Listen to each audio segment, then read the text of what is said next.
నమస్తే, welcome to iDream. నేను మీ మాధురి. రెండు తెలుగు రాష్ట్రాలను భారీ వర్షాలు ముంచెత్తి ప్రజల్ని తీవ్ర ఇబ్బందులు గురిచేశాయి. బంగాళాఖాతంలో ఏర్పడిన అల్పపీడనం కారణంగా రెండు రాష్ట్రాల్లో భారీ నుంచి అతి భారీ వర్షాలు కురిశాయి. వానల వల్ల పలు ప్రాంతాల్లో వరదలు పోటెత్తాయి. వాగులు వంకలు పొంగి పొర్లుతున్నాయి.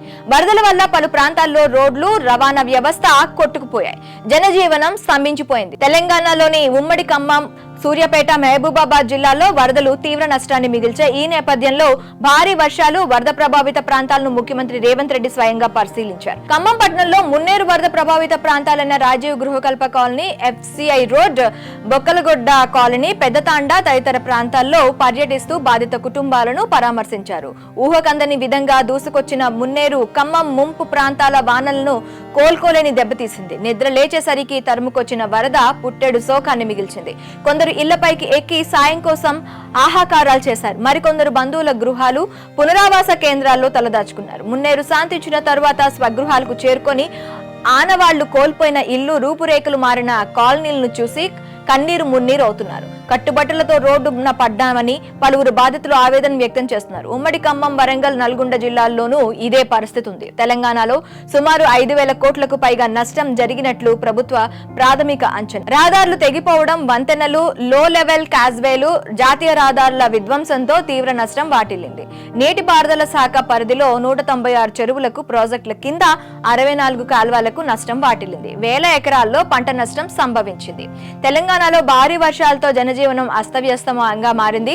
గత 4 రోజులుగా ఎడతెరిపి లేకుండా కురుస్తున్న వర్షం కారణంగా లోతట్టు ప్రాంతాలన్నీ చెరువులను తలపిస్తున్నాయి.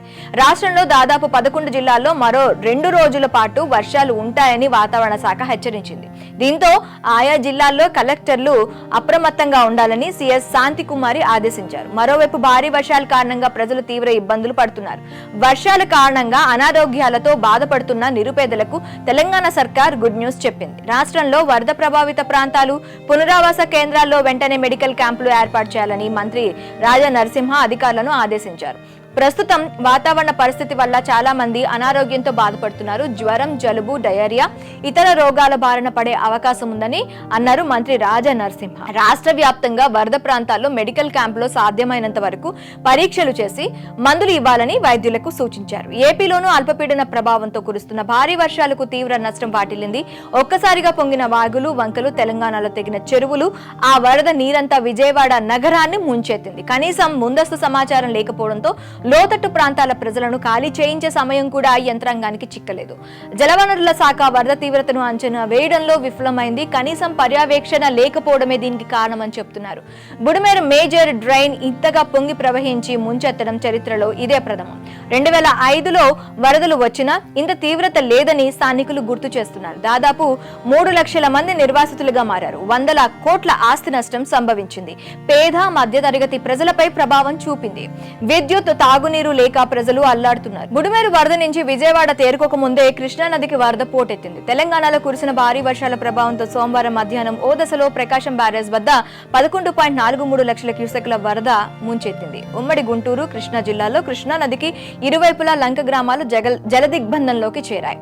అక్కడి ప్రజలను అధికారులు హుటాహుటిన ఖాళీ చేయించి పునరావాస కేంద్రాలకు తరలించారు. గుంటూరు జిల్లా పరిధిలో 18 లంక గ్రామాలకు రాకపోకలు నిలిచాయి.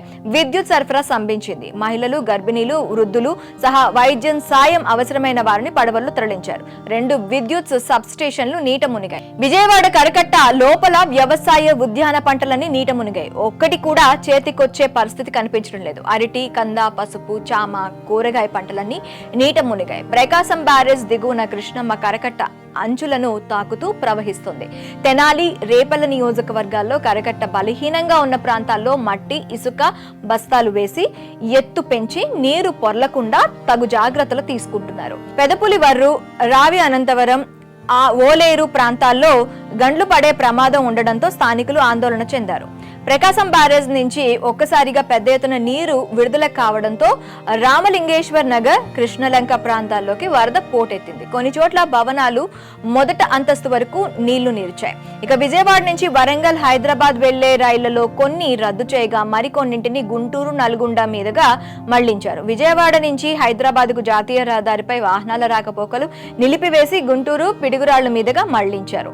ఇకపోతే విజయవాడ నుంచి ఖమ్మం వైపు వెళ్లే బస్సులను నిలిపివేశారు. వరద కారణంగా విజయవాడ నగరంలో సిటీ బస్సులు పరిమితంగానే తిరిగాయి. బుడమేరు ఉధృతికి నీట మునిగిన సింగ్ నగర్ ప్రాంతంలో వరద కష్టాలు కొనసాగుతున్నాయి. తాగునీరు లేక జనం అల్లాడుతున్నారు. కొన్ని చోట్ల బాధితుల్లో ఎక్కువ మందికి సురక్షితంగా ఆహారాన్ని అందించేందుకు డ్రోన్లను ఉపయోగిస్తున్నారు.